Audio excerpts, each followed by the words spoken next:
3 o'clock. You ate an hour ago. You're not hungry, not tired in the way that sleep would fix, but something has dropped. The screen takes more effort. A decision that felt simple this morning sits there longer than it should. You want something, coffee, something sweet, or just 10 minutes away from everything, and you can't quite say why. You ate. You should be fine. The strange part is, you were fine. For about 40 minutes after the meal, you felt the energy come in. A small lift. And then, without anything changing, it left. The meal is over, sitting in your stomach, and your energy is somewhere it shouldn't be. Why does your body crash after sugar? And why does it happen after, not during? After a meal high in sugar, your blood sugar doesn't just drift back to where it started. It drops below it. Not slightly. It settles below your baseline, and while it's there, your body registers the shortfall. The lift you felt at the beginning, the small energy that came in with the meal, that was real. Your blood was high. Your brain was getting its supply. That's why people reach for sugar when they need a quick lift. It delivers. For about 40 minutes. There's a second reason this lands hardest in the afternoon. Your body has a natural alertness dip around 1 to 3 p.m., a circadian trough that happens whether you eat or not. When the blood sugar drop lands in that window, the two stack. The crash feels deeper than the blood sugar mechanism alone would produce. The particular flatness that settles in.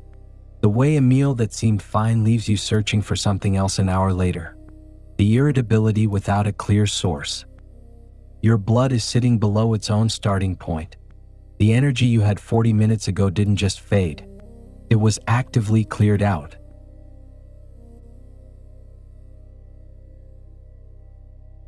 When you eat something that converts to sugar quickly, a piece of white bread, a glass of juice, something sweet on an empty stomach, your blood sugar rises fast. The less fiber or protein alongside it, the faster it moves. Nothing to slow the absorption. Nothing to spread the rise across a longer window. Steeply enough, and your body reads it as something that needs fixing. The monitoring system sends a signal. There is too much. Clear it. Your body releases a correcting signal in proportion to how sharp the rise was.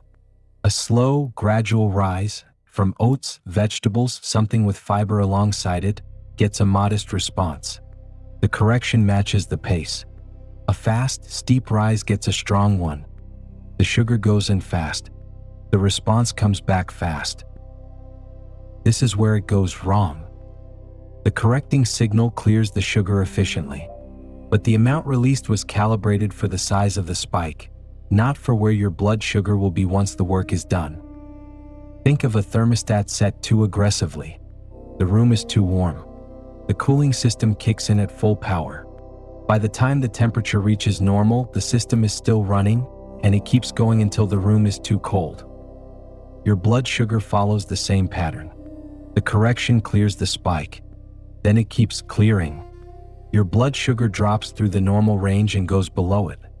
A few points below where you started. Not dramatically, but enough for your body to register the shortfall. Enough for your brain to notice. This is also why not every meal causes a crash. A meal with protein, fat, and fiber produces a slower, more gradual rise.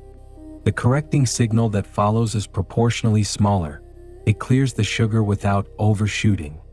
No drop below baseline. The same mechanism, through a slower path, produces a different result. The timing on this is consistent. It tends to happen 60 to 90 minutes after eating, which is exactly why the crash doesn't feel connected to the meal. You ate. You felt fine. Time passed. Then something shifted. The meal is long over. The consequence is only just arriving. Your brain is reading your blood sugar constantly. When it drops below normal, it sends an alert. The output, concentration gets soft. The world feels heavier. The next task sits there longer than it should. An irritability surfaces without a clear source. You feel slightly restless, slightly off, in a way that doesn't attach itself to anything obvious. And your brain does something specific. It sends a craving. Not a hunger signal, your stomach is fine, you ate recently. This is a blood level signal. Your brain reads the drop and sends a message, get more. Fast. Before the thought fully forms, your hand is already moving. The craving isn't for food. It's for the fastest route back up. This is why people reach for something sweet in the afternoon even when they're not genuinely hungry. And why they choose the fast option, something with sugar, over anything slow. A slow-release food takes 20 minutes or more to change anything. The correction request is immediate. The brain selects for speed. More sugar. Another spike. Another strong correction. Another overshoot. Your brain pulls you up. Your body pulls you down. The crash is delayed. That is what makes it hard to trace. By the time you feel it, the meal is over. The lift that came with the sugar is long gone. You're sitting in the consequence, but the cause is an hour behind you. There's too much time between them for the connection to form on its own. This is also why people blame other things. The long meeting, the difficult afternoon, or sleep the night before.